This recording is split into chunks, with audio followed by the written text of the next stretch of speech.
रविदासिया समाज में कुछ लोगों के अंदर मैं देखता हूं कि ब्राह्मणों को गाली देना, ब्राह्मणों से नफरत करना, ठाकुरों से नफरत करना, बाबा साहब भीमराव अंबेडकर के मानने वाले ही उनके बयानों का विरोध करना शुरू कर देंगे। कई चीजों को लेकर के उनके इस तरह के बयान है। बड़ा अफसोस होता है देख करके कि हमारे सिख बंधुओं में भी जाति व्यवस्था प्रबल रूप से वर्तमान में भी है। वहां पर हर चीज में जट को सुपीरियर माना जाता है। नमस्कार, स्वागत है आप सभी का हिंदुस्तान 24 पर और मैं आप सबके साथ विपिन चौधरी। रविदासिया धर्म क्या है और यह कहां से निकला है, आज इस बड़े ही महत्वपूर्ण विषय पर बातचीत करने के लिए हमारे साथ महंत आनंद स्वामी जी मौजूद हैं। महाराज जी, सबसे पहले तो हिंदुस्तान 24 पर मैं आपका बहुत बहुत स्वागत करता हूं। आपका भी श्री कृष्ण मंदिर गीता धाम में बहुत बहुत स्वागत है प्रियवर। महाराज जी, बस मैं यही जानना चाहता हूं कि रविदासिया धर्म क्या है। सबसे पहले प्रियवर आपको बता दूं कि संत रविदास जी महाराज 14वीं शताब्दी में आए और उन्होंने मानवता का, प्रेम का संदेश दिया। वास्तव में भले ही हम उस वक्त विदेशी ताकतों के गुलाम थे, यहाँ पर आक्रमणकारी आक्रमण कर रहे थे देश में, लेकिन वह भारत में ज्ञान के लिए, भक्ति के लिए एक स्वर्णिम काल था, भक्ति काल था। मैं जिस आइडियोलॉजी को फॉलो करता हूँ, कबीर साहब को, गुरु रविदास जी महाराज को और बहुत सारे संत उस जमाने में आए, तो उन्होंने समाज की कुरीतियों पर कुठाराघात किया। उन्होंने प्रेम की बात की, मानवता की बात की, उन्होंने इंसानियत की बात की, उन्होंने देश के लिए, समाज के लिए इतना कुछ किया जिसको शब्दों में बयान नहीं किया जा सकता। उन्होंने धर्म के एक बहुत अच्छे और सुंदर स्वरूप को लोगों के सामने रखा, लेकिन उनके सामने भी भेदभाव, डिस्क्रिमिनेशन, ये सारी चीजें आती रही। शख्सियत बहुत बड़ी थी, तो इसलिए उनका ये सारी चीजें कुछ नहीं बिगाड़ पाई। लेकिन रविदास जी के जाने के बाद जो उनके अनुयायी थे, उनको भी अच्छी दृष्टि से नहीं देखा गया, यानी वही छोटी जाति इत्यादि इत्यादि कह करके अपमान मिलना। अच्छा, यहां पर धर्म में कहीं ना कहीं डिस्क्रिमिनेशन रहा है, और बल्कि मैं कहूंगा कि प्रत्येक धर्म में कहीं ना कहीं किसी न किसी रूप में रहा है। धर्मों की सबसे बड़ी दिक्कत की बात यह होती है कि धर्म किताब से बन जाता है, और किताब के विपरीत अगर कोई बात जाए तो फिर उसको धर्म स्वीकार नहीं करता। कुरान के खिलाफ चले जाएंगी कोई भी बात, भले ही वो इंसानियत का साथ देने वाली बात ना हो, लेकिन मुसलमान कहेंगे कि कुरान में तो ऐसी बात हो ही नहीं सकती जो इंसानियत के खिलाफ हो, ये तो ईश्वर का कलाम है। तो ठीक ऐसे ही कहेंगे कि वेद में तो कोई ऐसी बात हो ही नहीं सकती जो इंसानियत के खिलाफ हो। ऐसे ही सभी धर्मों में इस तरह की बातें आएंगी, जिसकी वजह से मानवता जो है वो कमजोर होती चली जाएगी। हम किताबों से ज्यादा चिपके हुए होते हैं, मानवता से कम, इंसानी कर्तव्यों से हम कम चिपके हुए होते हैं। तो ये जो सारी की सारी चीजें थी, ये जितने भी हमारे भक्तगण थे वो फेस करते रहे। रविदासी समाज के लोग बाग भी इन चीजों को फेस करते रहे। अब उनके दिमाग में आया कि हम सिख धर्म को अपनाएंगे, क्योंकि यहाँ पर कोई भी डिस्क्रिमिनेशन की बात नहीं है, सबको एक जैसा करके गुरबाणी देखती है, गुरुओं ने देखा है, इस बात में कोई शक नहीं है। सिख धर्म की जो शिक्षाएं हैं वो पूरे तरीके से परिष्कृत हैं, बहुत सुंदर हैं। लेकिन ये जो डिस्क्रिमिनेशन चलता है, ऊंच नीच का भाव चलता है, ये समाज से भी चलता है। अब जो सिख थे वो भी हिंदू धर्म से गए हुए ही थे, तो कहीं ना कहीं खून में वही जाति व्यवस्था बनी रहती है। अब वहां पर जो रविदासी समाज अपना गया, जो अपनी छोटी जाति के जिनको कहा जाता है वो लोग गए, रविदास जी से जुड़े हुए थे, लेकिन उन्होंने सिख धर्म को अपना लिया। अब वहां पर जाकर भी वो देखते हैं कि जाति व्यवस्था जो की त्यों दिखाई देती है।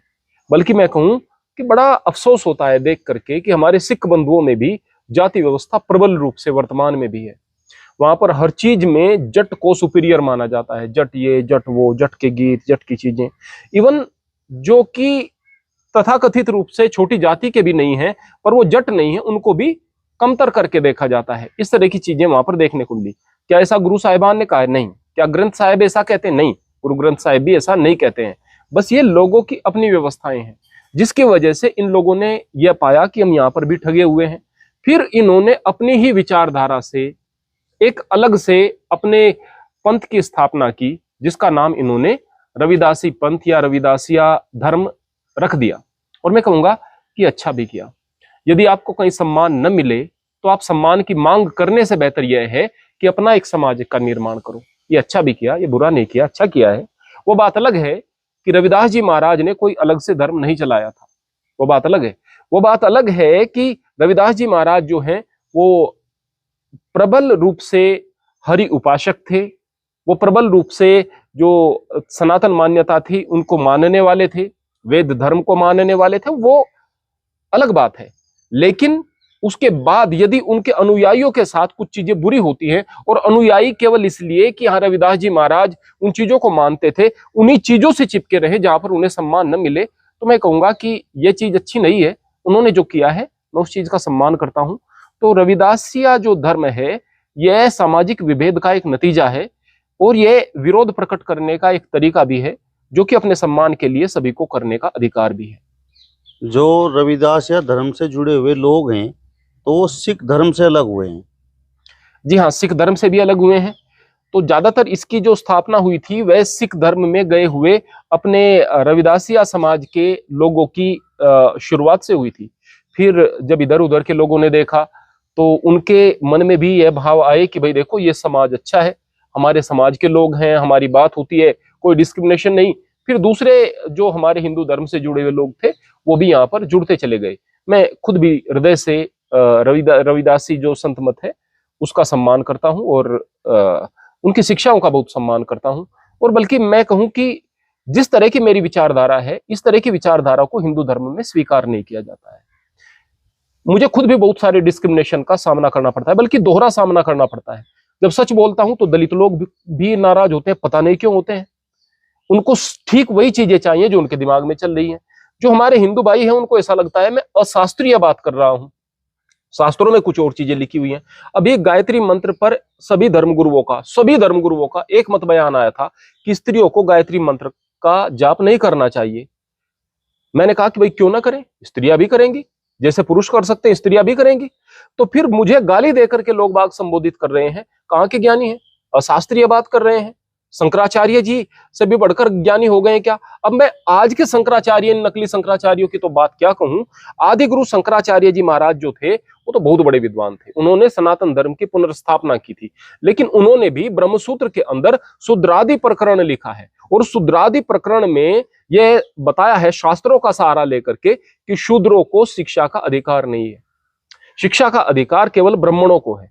अगर शूद्र लोग भी शिक्षा प्राप्त करेंगे तो समाज में अव्यवस्था आएगी। क्या अव्यवस्था आएगी भाई? अब मान लिया एक वक्त तक जब एक समाज पिछड़ा हुआ समाज है वो आपके डिस्क्रिमिनेशन को सहन करेगा, आपके शोषण को सहन करेगा। फिर विशेष रूप से जब यहाँ पर अंग्रेज आए, अंग्रेजों ने भी बराबरी का अधिकार दिया और उसके पश्चात बाबा साहब अंबेडकर जैसे युग पुरुष पैदा हो जाते हैं, उन्होंने जो है इस बात से इनकार कर दिया बिल्कुल कि जाति के कारण हम शोषण को सहन करेंगे। वो इधर उधर घूमे, हिंदू नेताओं से मिले, जो धार्मिक गुरु थे उनसे मिले, उनसे मिलकर के कहा भाई ये चीजें हटनी चाहिए। जब उन्होंने देखा कि मेरी बात नहीं सुनी जा रही तो उन्होंने हिंदू धर्म छोड़ने का फैसला लिया। खैर मेरा कहने का मतलब यह है कि जब इस तरह के लोग यहाँ पर इस समाज में पैदा होंगे तो उनको कैसे दबा सकेंगे आप? फिर उन्होंने विरोध करना शुरू किया और इस विरोध का ही नतीजा है कि वर्तमान में बहुत सारे लोग नास्तिक हो रहे हैं। यानी ये नास्तिक क्यों हुए हैं? ये आप लोगों के पाखंड के कारण से हुए हैं। आप लोग अगर पाखंडी ना होते, आप लोग इस तरह से अत्याचारी ना होते तो ये लोग नास्तिक ना होते या धर्म छोड़कर ना जाते या फिर ये रविदासिया समाज जैसे लोग न बनते। अच्छे लोग हैं, मैं उन्हें बुरा नहीं कह रहा, मैं सम्मान करता हूं हृदय से, लेकिन ये इस डिस्क्रिमिनेशन का ही परिणाम है। आज इस्लाम छोड़कर बहुत सारे लोग जो है एक्स मुस्लिम हो रहे हैं। वो क्यों हो रहे हैं? क्योंकि इलॉजिकल बातों को बहुत पढ़ा लिखा आदमी नहीं मान पाएगा भाई, नहीं मान पाएगा।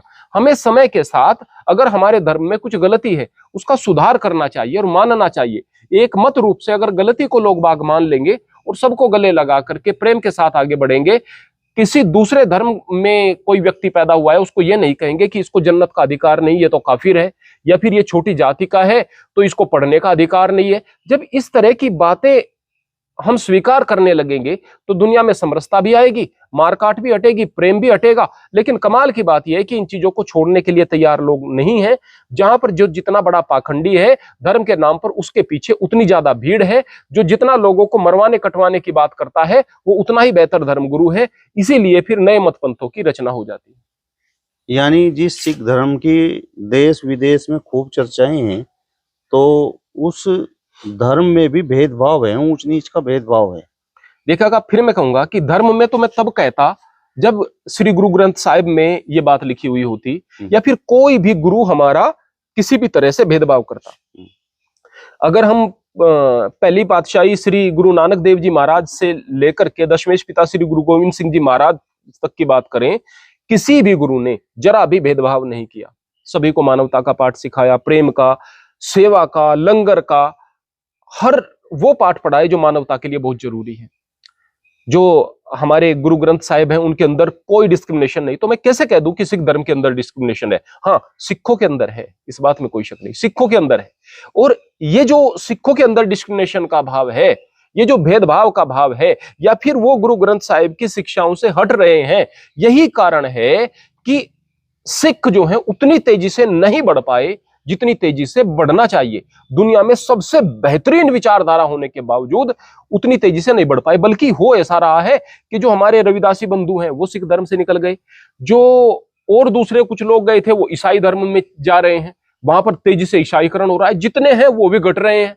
तो यही कारण है ना, जब हम अपने मूल से हट जाएंगे, जब हम ज्ञान से हट जाएंगे और अच्छी बातों से हट जाएंगे, या फिर अच्छी बातों को स्वीकार नहीं करेंगे, तो वहां पर दिक्कत आएगी। सिख धर्म में शास्त्र बहुत अच्छे हैं। दशमेश पिता गुरु गोविंद सिंह जी महाराज ने जिस तरह से बहादुरी की शिक्षा दी, जिस तरह से वीरता की शिक्षा दी, और यह बताया कि आपके एक हाथ में शस्त्र भी होना चाहिए रक्षा के लिए, और आपने यानी कि गुरु गोविंद सिंह जी महाराज ने तो अपने तीर के आगे नोक पर सोना लगवाया था, इसलिए कि अगर मेरे तीर से कोई मरता है तो उसका अंतिम संस्कार का प्रबंध हो सके।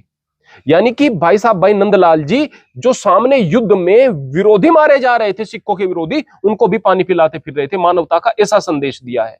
तो मैं कहूंगा कि यह जो मानवता का संदेश है यह सिख धर्म में बहुत ज्यादा है, लेकिन सिख उन चीजों को नहीं मान रहे। अब मैं बात करूंगा कि दूसरे धर्मों के विषय में, क्योंकि वो धर्म थोड़े पुराने हो चुके हैं, और जो पुराने हैं समय काल परिस्थिति का अंतर आ चुका है, वो अपनी किताबों से ही चिपके हुए हैं, वो केवल किताबों से चिपके हुए हैं, वो नई चीजों को नहीं मान रहे, जो सुधार है वो उसको नहीं मान रहे, यानी कमियां कहीं ना कहीं हैं। अगर आप अच्छी चीज कोई है उसको मानना बंद कर देंगे और सुधार को बंद कर देंगे, तो दोनों ही रास्ते आपके लिए खतरनाक होंगे, धर्म के लिए खतरनाक होंगे। फिर लोग निश्चित रूप से रुष्ट होंगे और फिर नए नए मत पंथों की शुरुआत जरूर होगी। मतलब जो वर्तमान सिख हैं वो सिख धर्म की शिक्षाओं से हट रहे हैं। मैं ये नहीं कहूंगा कि वर्तमान सिख हट रहे हैं, वर्तमान सिख बहुत अच्छे सिख भी हैं, लेकिन मैं ये जरूर कहूंगा कि वर्तमान सिखों में भी बहुत सारे ऐसे लोग हैं जो कि सिख धर्म की शिक्षाओं से हट करके जो हमारे गुरु साहिबान ने पथ बताया था उस पथ से भ्रष्ट हो चुके हैं और भेदभाव की बात करते हैं, जातिगत अहंकार को लिए हुए बैठे हैं। हम जट हैं, हम श्रेष्ठ हैं, हम ये हैं तो हम ये श्रेष्ठ हैं, ये श्रेष्ठता का भाव, दूसरे को नीच समझने का भाव, ये जो भाव आ गया है, ये भाव अच्छा नहीं है। ये सिख धर्म के लिए अच्छा नहीं, मानवता के लिए अच्छा नहीं, बल्कि किसी भी धर्म के लिए अच्छा नहीं। हिंदू जो कर रहे हैं वो हिंदुओं के लिए अच्छा नहीं है, मुसलमान जो कर रहे हैं मुसलमानों के लिए अच्छा नहीं है। महाराज जी, बाबा साहब डॉक्टर भीमराव अंबेडकर काफी पढ़े लिखे थे। जिस समय वो बुद्ध धर्म की ओर गए तो वो सिख धर्म की ओर भी जा सकते थे, तो क्या उन्होंने वहां पर भी ये महसूस कर लिया था कि भाई नहीं, यहाँ पर भी वही भेदभाव है जो हिंदू धर्म में है?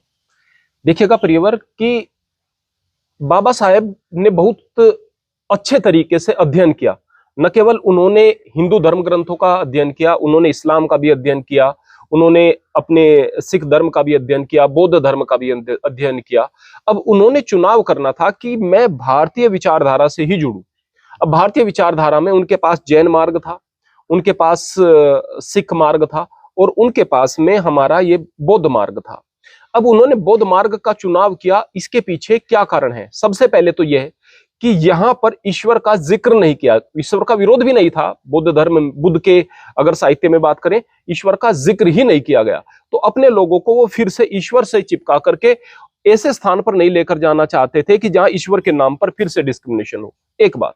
दूसरे बात, उन्हें लग भी रहा था कि यहां पर भी आने वाले समय में, यानी सिख धर्म में भी आने वाले समय में इस तरह के डिस्क्रिमिनेशन के भाव आ सकते हैं, क्योंकि थोड़ा थोड़ा सा उस जमाने में भी ये चीजें आ रही थी।